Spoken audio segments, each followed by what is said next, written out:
If there is one thing we've all become acquainted with in recent years, it is the constant reality of uncertainty. I mean, in the aftermath of such a tumultuous chapter in human history, it can be tempting to long for predictability and hey, precedented times. Wouldn't that be nice?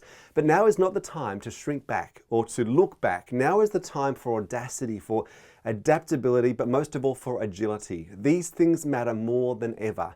Enormous opportunities lie ahead for organizations and leaders who can identify what tomorrow is likely to hold so they can gear up for it today. And that is precisely my goal in this keynote presentation.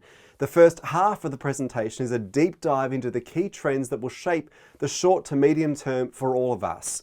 Part of this is about understanding the technology landscape and looking at the impact of things like artificial intelligence, quantum computing, and the metaverse. But it's more than just technology we need to get our heads around. I also take a detailed look at the future of work and unpack what it takes to lead high-performing hybrid teams. And this is no small feat.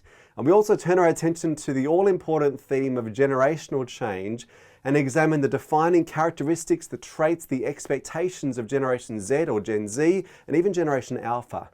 But getting a clear sense of what's in store is only half of the equation. As the saying goes, you cannot find new treasure if you're using an old map. And so my commitment is that audience members leave this session with a practical and actionable game plan for winning in the coming years. We take a look at some of the common culture and mindset traps that can set any organization or individual on a collision course with irrelevance. I also unpack a range of best practice, proven strategies for staying one step ahead of change and disruption. Now, best-selling author and innovation expert Gary Hamel put it best when he said, "You cannot outrun the future if you don't see it coming." And that is the focus of this keynote presentation, to give audience members a clear sense of what's just over the horizon, coupled with the tools they'll need to prepare now for what's next.